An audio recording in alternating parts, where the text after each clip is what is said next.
Hello everybody, it's Bubba Rob. How's it going today? Good, I hope. You know, every day is a good day. Beautiful day getting up.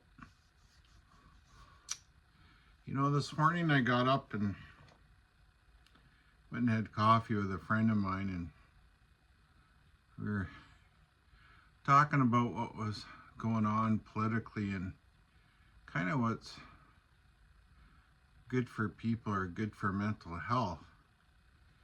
And you know, we both came to the conclusion that, you know, it can be kind of difficult deciphering what to watch or watch anything at all.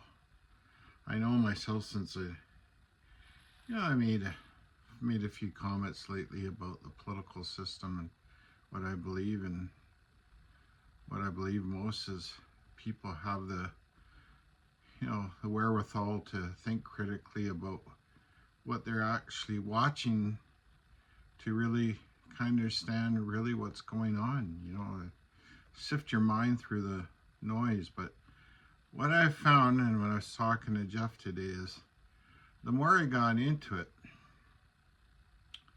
the more I actually found it extremely draining, especially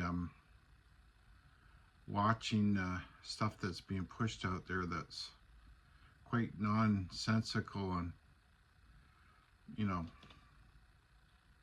not even factual. And I just think it's really sad. It's just not good, because it's not good for society as a whole, or generally just for people in general, with as far as mental health issues.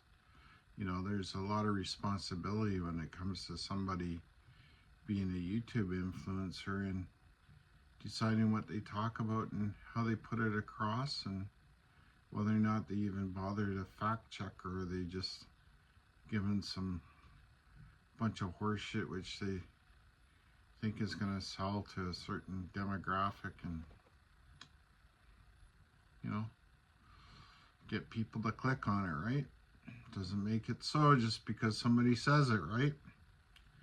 So what I've been doing lately, and I read out my last video I put out about a week ago, is for myself, I've started journaling again. Not every day, but most days.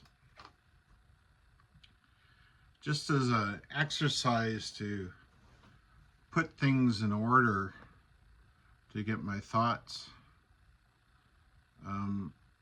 to control what I'm thinking, to make sure that I don't worry about what's going on. And that's my biggest fear for people, is they're so inundated with all this information and everything that's going on. It's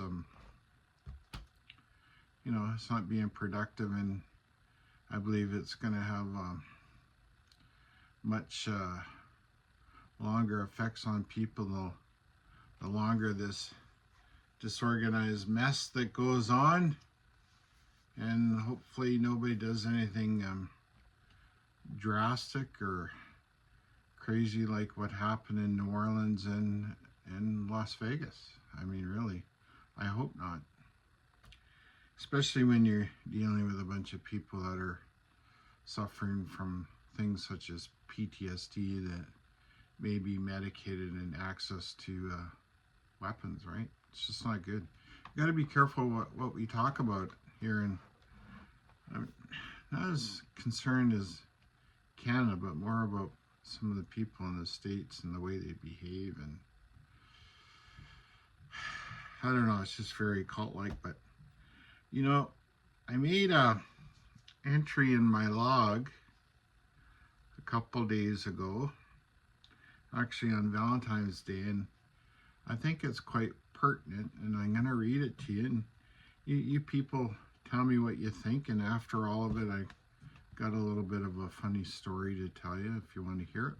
So stick till the end. And anyways, let's see if this all makes sense, if it helps somebody out, and it gives you a better day, mentally, spiritually, whatever. You alleviate the stress, right? So anyways, Valentine's Day. I said to myself, another beautiful day. I got up. The arthritis was tough to get going, but I'm still going. This is always the most positive sign. I'm somewhat perplexed with some of the responses, thoughts of Canadians, some that are in the mindset that they believe in Donald Trump. I find that extremely distressing that, in my opinion, they don't understand what is really going on. You will always be misled by individuals' words and not by their actions. People always, they show you who they are. They never talk about it. The only thing you're going to hear from is what they want you to hear, right? If you have an individual in your life that does not fulfill their obligation to you by not honoring their words, they have broken the social contract they have made with you. Does this not sound familiar? I mean, most politicians do it, but I think it's to the extreme right now. By continually speaking mistruths, they have proven to be dishonest, thus not being loyal to you either. Right? If somebody keeps bullshitting and lying to you and making up stories, especially in business, like myself, been a small contractor for a number of years, and as soon as somebody started bullshitting me, I was just gone. Wasn't worth the aggravation. Wasn't worth dealing with it. There's too many good people out there that honor what they're saying, right? So really be careful what you believe and why you believe it. If you keep believing in it, what did you say to yourself what do you say to yourself in the mirror? Somebody keeps lying, it's okay. What's it say about yourself? The only person you have to blame is you. Exactly, right? That's about it. I am personally not aware of any leader on this planet that has the moral integrity of Marcus Aurelius. That was the gold standard back in the day of somebody who was very honorable, loyal, and took responsibility. You sure don't see that anymore.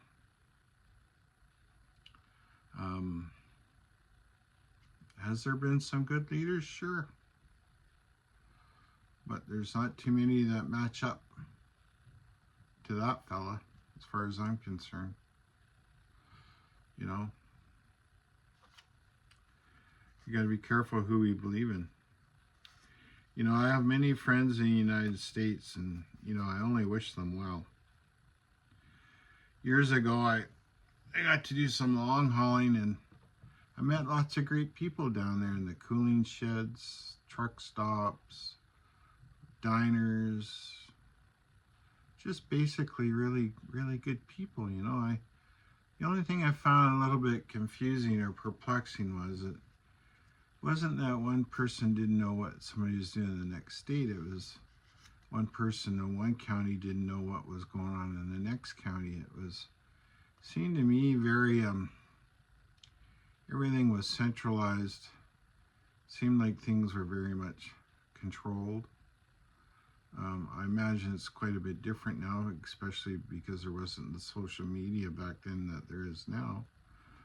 But that's what I found really kind of, I don't know, bad. It's like in Canada,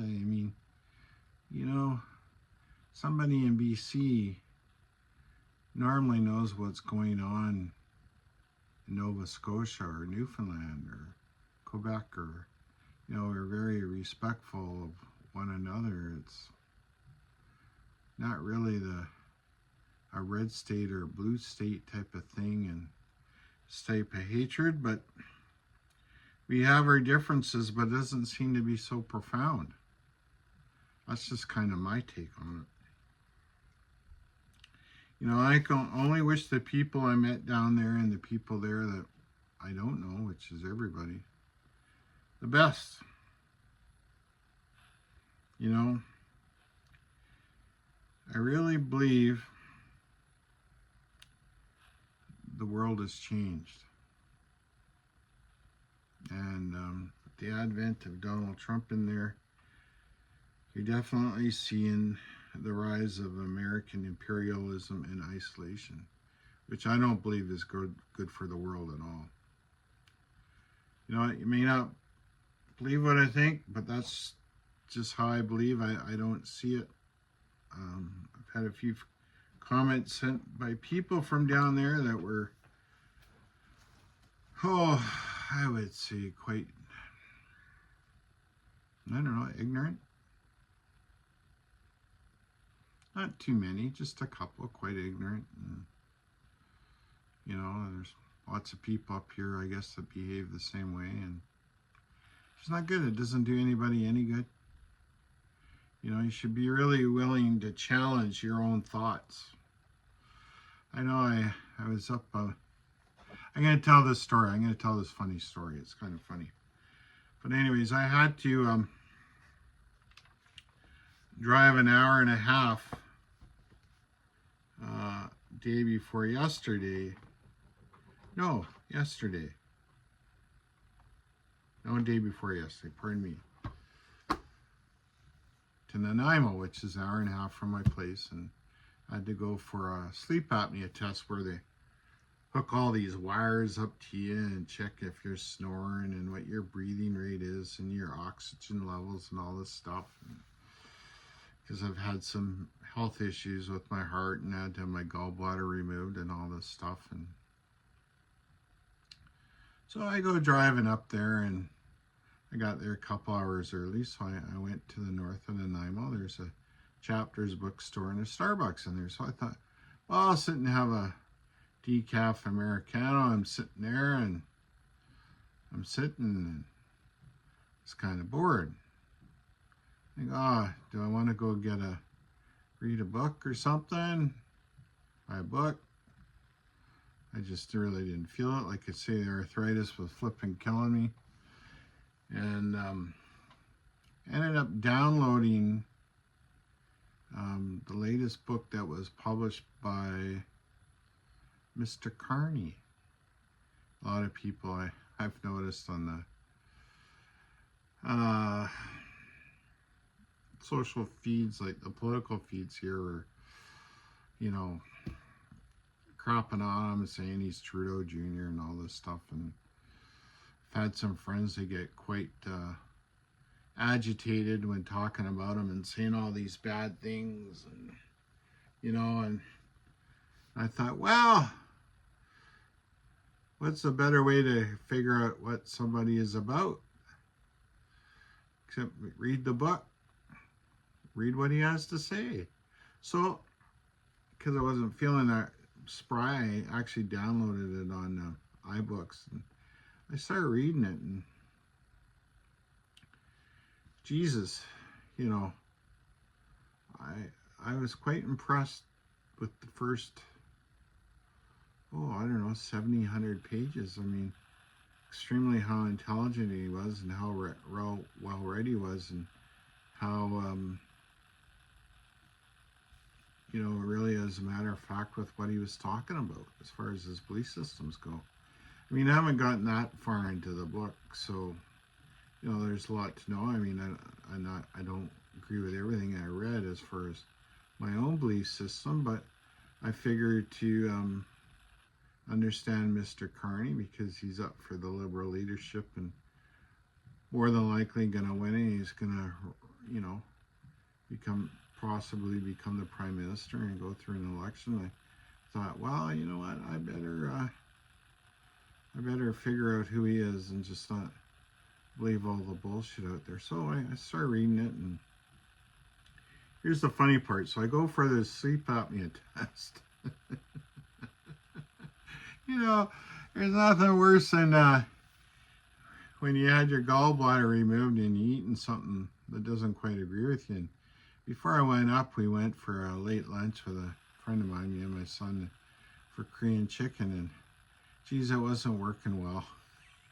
So anyways, there's a lot of flatulence happening, right? So I go for the sleep apnea test, and there's young guy is the technician, and we're sitting there, and he says, "Oh, there's two things I don't talk about."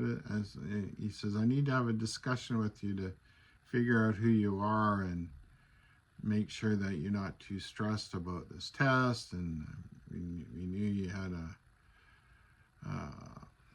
heart attack and blah blah blah before, and so, and I said, oh, okay, what do you don't talk about? He said, well, I don't talk about politics and religion. I said, oh, okay, so you want to have a discussion? He goes, yeah. So, you know, the funny thing, I said, I just ordered that book by Mr. Carney there, and I started reading it, and right away the young fella, and I don't know, maybe he's in his 30s. That's younger than me. Anyway, so, oh, did you? And right away he opened up. He says, you know, I'm a libertarian. I said, are you a libertarian? He said, yeah. I said, got a question. I said, what's the most important thing to you in life? He says, all I want to be is respected. Nice. Now, I didn't tell you people that before that he was wearing a big rainbow toque or anything, right? So, not that that means anything, but I thought it was. So we ended up having this discussion about Mark Carney and respect, and I was talking about some of the stuff I'd done on YouTube and discussions with people, and he asked me, he says, what's the most important thing? I said, the most important thing is to be kind. I said, we need to, you know, open our minds to things that we may not agree with to understand the person on the other side. He goes, wow, that's so profound. I said, well, you know, you should never have your mind shut, right? People always tell you what they want to tell you. They'll always want to argue the point that they're right. All they know is what their opinion is. They formulate something of what they see or what they believe. It doesn't necessarily mean it's the truth. It's their truth, I guess, but it doesn't really make it so. You know, that's why I want people to figure out. So anyway, so I go for this this test. They hook me up to all these wires, and he had to tell me, he says, well, just so you know, we're video recording your sleep and we have a microphone in here. Oh, God. Because what I didn't tell anybody before this on this video is that Korean chicken I had was giving my system a real problem. So I go from having this somewhat philosophical conversation with this young guy about what he thought was important about politics to where I'm laying in this bed being video recorded, trying to sleep. And you know what? Flatulence was key.